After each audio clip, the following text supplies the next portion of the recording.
A year ago, my life had collapsed around me. I'd worked myself into exhaustion.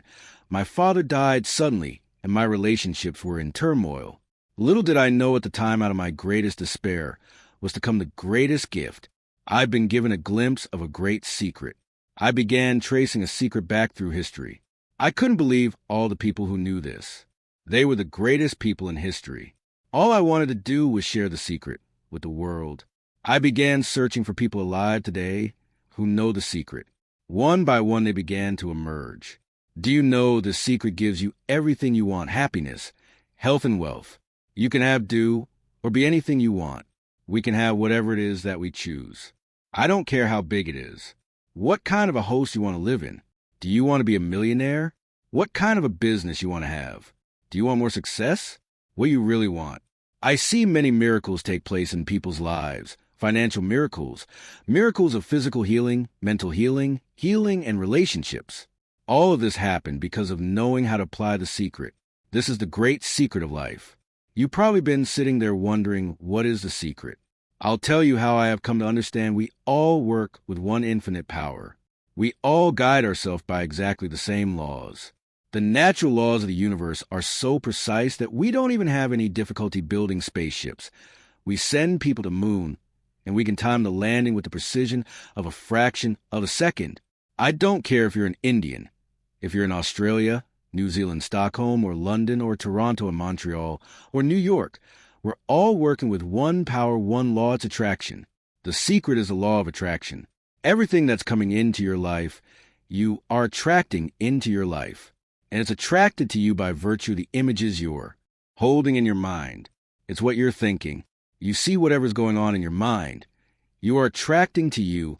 Now, wise people have always known that. You can go right back to the ancient Babylonians. They've always known this. It's a small select group of people. Why do you think that 1% of the population earns around 96% of all the money that's being earned? Do you think that's an accident? It's no accident. It's designed that way. They understand something.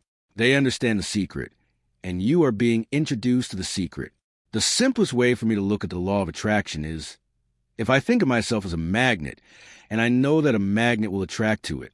Very basically put, the law of attraction says that like attracts like, but we're really talking at a level of thought.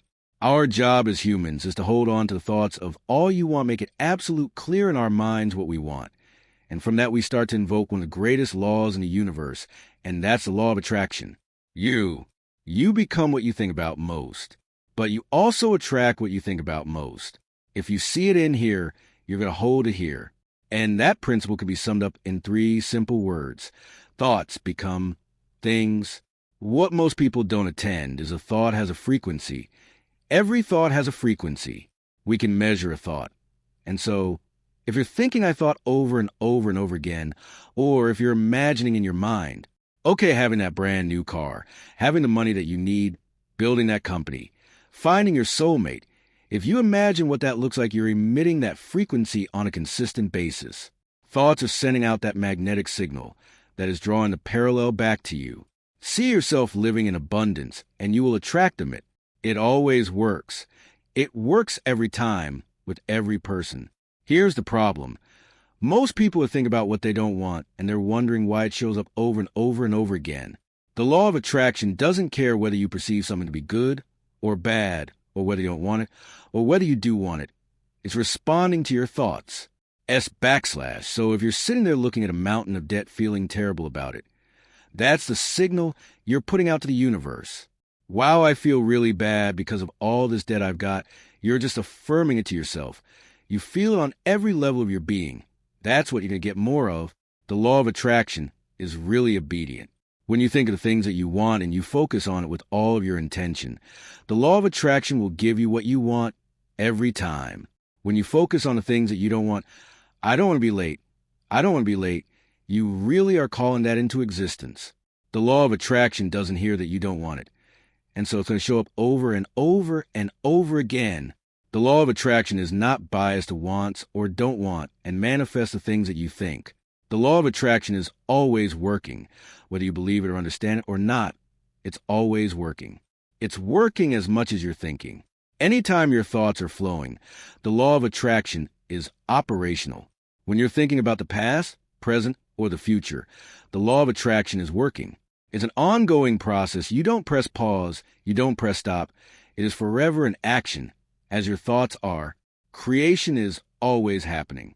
Every time an individual has a thought or a prolonged chronic way of thinking, they're in the creation process. Something is going to manifest out of those thoughts. The law of attraction says, we'll give you whatever it is you say and focus on. And so if you're complaining about how bad it is, what you're creating is more of how bad it is. I had a student named Robert. Robert was a gay man, and he was taking an online course I have, part of which entails email access to me. And he outlined all of the grim realities of his life. In his job, all the people ganged up on him, and it was constantly stressful because of how nasty they were with him. When he walked down the street, he said every block he was accosted by homophobic people who wanted to abuse him in some way. He was wanting to become a stand-up comedian, and when he went out and did a stand-up comedy job, everybody heckled him about being gay, and his whole life was on a lot of unhappiness and misery, and it all focused around this idea of being attacked because he was gay. I began to teach him that he was focusing on what he did not want. I had directed him back to his email that he sent me and said, read it again. Look at all the things you do not want that you're telling me about. And I can tell you're very passionate about this. When